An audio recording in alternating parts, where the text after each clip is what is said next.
Raptors Flex Plus Fam. All right. No, the title is not deceiving you. It is correct. Jakob Poeltl is out indefinitely. Indefinitely. It's not going to be a long video. I just want to have a quick conversation here because I did drop episode 42 earlier today, and I did talk about the Jakob Poeltl injury where I was led to believe that it wasn't as serious as it turned out to be. I thought maybe he might miss a game or two and then get back into the lineup. But as per Josh Lewenberg of TSN, just going to share this tweet right now. Some real unfortunate stuff, man. Jakob Poeltl will miss at least 2 weeks with a left ankle sprain. The Raptors just announced he'll be reevaluated from there, but is out indefinitely. So we don't know how long Jakob Poeltl is going to be out, y'all. Like, they're basically just saying that they're going to reevaluate him in 2 weeks. So this leaves Toronto in a real bad spot in terms of front court depth, right? Real bad spot. And I hate to toot my own horn here, man, because it's not something that I ever want to do in these situations. But I just don't understand how the Raptors neglected making a move to bolster the front court. As I've been saying since the preseason, we need another big. And this is why. This is why, right? Not enough depth on the front court. So even if Poeltl was to go into foul trouble, who you bringing in? Okay, we got some guys that could run you some spot minutes here and there. But the real issue was that if Poeltl was to miss extended time, which we see this is a real possibility right now, and the timing is just bad, y'all. We were just looking like we're starting to turn the corner after the trade for RJ and IQ. And now this is a major setback for the core of this team, right? In terms of just trying to get back into the mix in the Eastern Conference, yo. So as this news comes up right now, it really just, bothers me that the Raptors didn't do anything to make a move for the front court. Like, I don't know how many episodes I've been saying the Raptors need another big, right? So we're going to have to figure that part out, man. Jonte Porter has played well for us in a limited amount of minutes so far this season. Chris Boucher has played well recently off the bench. But in terms of asking those two guys to guard the better players in the front court on the opposition, it's a lot to ask, man. It is a lot to ask. So I took a quick look here just to see who could be available. And I'll probably have more on this in coming days. But let's just take a quick look at this real quickly, right?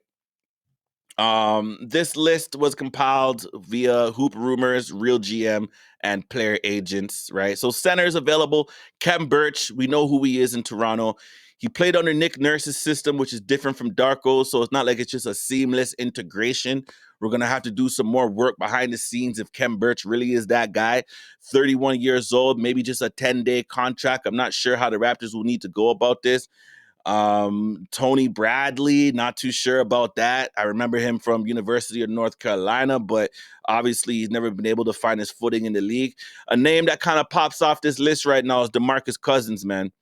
DeMarcus Cousins. I seen him on Rachel Nichols' podcast the other day talking about NBA stuff. But I don't know, man. Maybe he wants to get off the couch and play. But I would think a player like that with the injury history that he has, he may want to go play for a contender.